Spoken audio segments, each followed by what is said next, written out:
ನನ್ನ ಪ್ರೀತಿಯಿಂದ ನನ್ನ ಫ್ರೆಂಡಿನ ಫ್ರೆಂಡ್ಶಿಪ್ನ ಕಳ್ಕೊಳಕ್ಕೆ ನಾನು ರೆಡಿ ಇಲ್ಲ. ಇದಕ್ಕೆ ನೀವು ನನಗೆ ಇಷ್ಟ ಆಗಿರೋದು.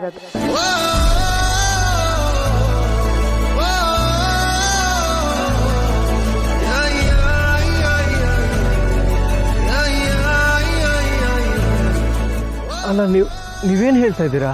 ಹೌದು, ನಿನ್ನೆ ಚಿರುಗೆ ನಾನಿಲ್ಲಿ ಸಾನ್ವಿಗೆ ಅಮ್ಮ ಕೆಲಸ ಮಾಡ್ತಿರೋದ್ರ ಬಗ್ಗೆ ಹೇಳ್ದೆ. ಆಮೇಲೆ ಚಿರು ನೀವು ನನ್ನ ಪ್ರೀತಿ ಮಾಡ್ತಿರೋದ್ರ ಬಗ್ಗೆ ಹೇಳ್ದ. ಹಾಗೆ ನಿಮ್ಮ ಬಗ್ಗೆ ತುಂಬ ಪಾಸಿಟಿವ್ ಆಗಿ ಹೇಳಿ ಮದುವೆನೇ ಆಗಬಾರ್ದು ಅಂತ ಇದ್ದಿದ್ದು ನನ್ನ ಮನಸ್ಸನ್ನ ಬದಲಾಯಿಸ್ತಾ. ಹಾಗೆ ತುಂಬ ದಿನದಿಂದ ನಾನು ನಿಮ್ಮನ್ನು ನೋಡಿದ್ನಲ್ಲ, ಒಳ್ಳೆಯವರು ಅಂತ ಅನಿಸಿದ್ರಿ. ಹಾಗಾಗಿ ಈ ಮದುವೆಗೆ ನಾನು ಒಪ್ಕೊಂಡೆ. Thank you, thank you, thank you so much ಕಣ್ರಿ. ತಮ್ಮನ ಮುಂದೆ ಅಕ್ಕನ ಲವ್ ಮಾಡೋದು ಓಕೆ, ಹಗ್ ಮಾಡೋದೆಲ್ಲ ನಾಟ್ ಓಕೆ. ಸ್ವಲ್ಪ ಸಮಾಧಾನ. ಸಾರಿ ಕಣೋ ಬಾಮೈದ. ಮಗಯಿಂದ ಬಾಮೈದ. ಇರ್ಲಿ ಇರ್ಲಿ. ಆಗ ನೀನು ಇಷ್ಟಪಟ್ಟು ಯಾವನ್ನ ಮದುವೆ ಆದೆ, ಆದ್ರೆ ಈಗ ನಾನು ಇಷ್ಟಪಟ್ಟಿರೋ ನನ್ನ ಕ್ಲೋಸ್ ಫ್ರೆಂಡ್ನ ಮದುವೆ ಆಗುವಂತ ನಾನೇ ಹೇಳ್ತಾ ಇದ್ದೀನಿ. ಇವ್ ನಿನ್ನ ತುಂಬಾ ಪ್ರೀತಿಯಿಂದ ನೋಡ್ಕೋತಾನೆ ಅಚ್ಚು, ಅದಕ್ಕೆ ನಾನು ಗ್ಯಾರಂಟಿ.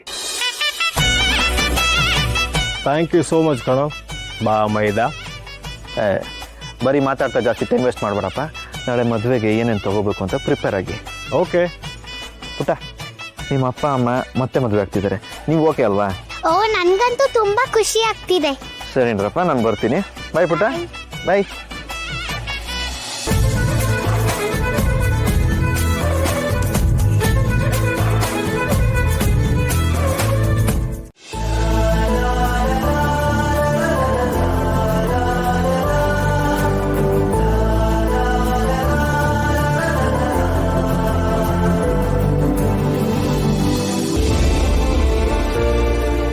ಏನು ಹಸ್ಬೆಂಡ್ ನೀವು ಹೊತ್ತು ಗೊತ್ತು ಎಲ್ಲ ಇಲ್ವಾ? ಎಲ್ಲ ನಂದ್ರೆ ತಪ್ಕೊಂಡ್ಬಿಡ್ತೀರಾ? ಹೆಂಡತಿ ಕಣ್ರಿ, ನೀವು ತಪ್ಕೊಳ್ಳಿ, ಇನ್ಯಾರನ್ನು ತಪ್ಕೊಳ್ಳಿ. ಹಸ್ಬೆಂಡು ರೂಮಲ್ಲಿದ್ದಾಗ ಏನೋ ಸರಿ, ಇಲ್ಲಿ ಯಾರಾದ್ರೂ ನೋಡ್ಬಿಟ್ರೆ? ನೋಡ್ಲಿ ಬಿಡಿ, ದಿಶಾ ಮೇಲೆ ಎಷ್ಟೊಂದು ಲವ್ ಆಗಿದೆಯಲ್ಲ ಅಂತ ಅನ್ಕೋತಾರೆ. ಹಸ್ಬೆಂಡು ಇದಕ್ಕೇನು ಕಡಿಮೆ ಇಲ್ಲ. ಅಲ್ಲ, ಅಕ್ಕ ನಿಮ್ಮನ್ನು ಹುಡುಕ್ತಿದ್ರು, ವಿರಾಟ್ ಅವ್ರ ಹತ್ರ ಮಾತಾಡಿದ್ರಾ?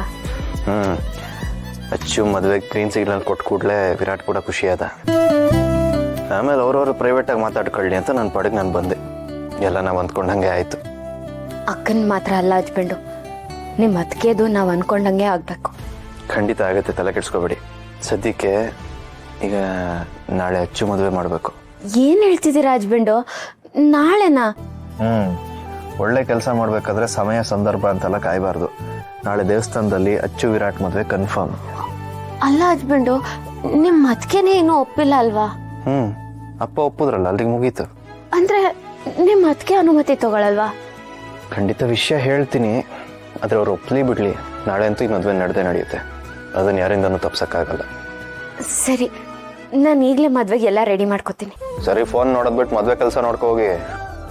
ಅಯ್ಯೋ, ನೀವು ಫೋನ್ ಅಂದಂಗೆ ನೆನಪಾಯ್ತು, ಅಣ್ಣನ ರಿಸಲ್ಟ್ ಇವತ್ತು ಬರುತ್ತೆ, ಅದನ್ನೇ ನೋಡ್ತಿದ್ದೆ. ನೋಡಿ ನೋಡಿ,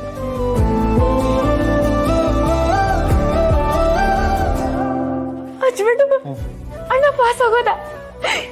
ಹೌದಾ? ಕೊನೆಗೂ ಮತ್ತೆ ಅವ್ರು ಪೊಲೀಸ್ ಆಗೋ ಥರ ಆಯ್ತಲ್ಲ. ಹಚ್ಬಿಟ್ಟು ನನ್ಗಂತೂ ಎಷ್ಟು ಖುಷಿ ಆಗ್ತಿದೆ ಗೊತ್ತಾ? ಶೋ, ಈ ಖುಷಿಗೆ ಏನು ತಪ್ಕೋಬೇಕು ಅಂತ ಅನ್ಸಲ್ವ ನಿಮ್ಗೆ? ಹ್ಞೂ ಹಚ್ಬಿಟ್ಟು.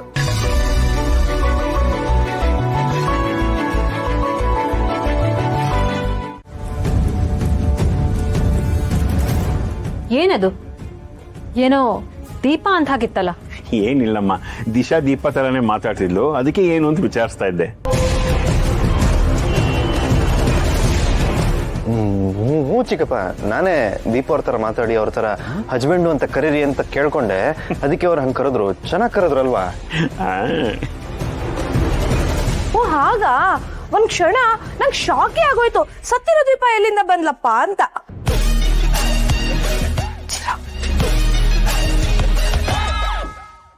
ಏನು ಗಂಡ ಹೆಂಡತಿ ಇಷ್ಟೊಂದು ಖುಷಿಯಾಗಿದ್ದೀರಲ್ಲ? ಏನಾದ್ರು ಡೇಟಿಂಗ್ ಪ್ಲಾನ್ ಇದೆಯಾ? ಏನಿಲ್ಲ ಚಿಕ್ಕ ಮಾವ, ನಮ್ಮ ಅಣ್ಣ ನರಸಿಂಹ ಎಕ್ಸಾಮ್ ಅಲ್ಲಿ ಪಾಸ್ ಆದಂತೆ. Good good good.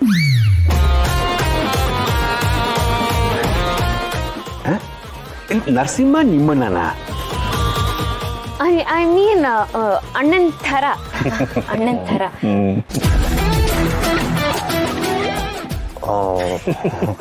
ಇವ್ರಿಗೂ ಯಾರು ಅಣ್ಣ ಇಲ್ವಲ್ಲ, ಅದಕ್ಕೆ ನರಸಿಂಹ ಅವ್ರನ್ನೇ ಅಣ್ಣ ಅಂತ ಅನ್ಕೊಂಡ್ಬಿಟ್ಟಿದ್ದಾರೆ ಪಾಪ. ದಿಶಾ ಅವರೇ, ನೀವು ಅಚ್ಚು ವಿಷಯನ ಹೇಳ್ತಾರೆ, ನಾನು ಸ್ವಲ್ಪ ಅದಕ್ಕೆ ಹತ್ರ ಮಾತಾಡಬೇಕು, ಅಷ್ಟರಲ್ಲಿ ಮಾತಾಡ್ಕೊಂಡ್ಬರ್ತೀನಿ. ಏನು ವಿಷಯ ಚಿರು? ಹೇಳ್ತೀನಿ ಬನ್ನಿ ಅದು. ಬನ್ನಿ ಬನ್ನಿ.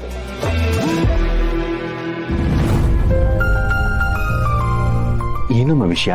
ಚಿಕ್ಕಮ್ಮವ, ಚಿಕ್ಕತ್ತೆ, ನಾಳೆ ಅರ್ಚನಾ ಅಕ್ಕ ಮದ್ವೆ. ಜರ ನನಗೆ ನಿನ್ನ ಮುಂದೆ ಕೂತ್ಕೊಳ್ಳೋ ಅರ್ಹತೆ ಇಲ್ಲ ಅನ್ಸುತ್ತೆ. ಯಾಕೆ ಸಾಹೇಬ್ರೆ ಹೀಗೆ ಹೇಳ್ತಿದ್ದೀರಿ? ಹೌದು ಜರ, ಇಷ್ಟು ದಿನ ನೀನು ಎಷ್ಟೇ ಒಳ್ಳೇದಾಗಿ ನಡ್ಕೋತಿದ್ರು ನಾನು ಮಾತ್ರ ನಿನ್ನ ಮೇಲೆ ದ್ವೇಷ ಸಾಧಿಸ್ಕೊಂಡೇ ಬಂದೆ. ಆದರೂ ನೀನು ನನಗೆ ಗೌರವ ಕೊಡೋದನ್ನು ನಿಲ್ಲಿಸಲಿಲ್ಲ. ನಿನ್ನ ನಿಯತ್ತು ಕೆಲಸದ ಮೇಲೆ ಇದ್ದಿದ್ದರಿಂದ ನಮ್ಮ ಇಡೀ ಪೊಲೀಸ್ ಡಿಪಾರ್ಟ್ಮೆಂಟು ನಿನಗೆ ಗೌರವ ಕೊಡೋದಕ್ಕೆ ಒಂದು ದೊಡ್ಡ ಸಮಾರಂಭನೇ ಮಾಡ್ಬೇಕು ಅನ್ಕೊಂಡಿದ್ದಾರೆ.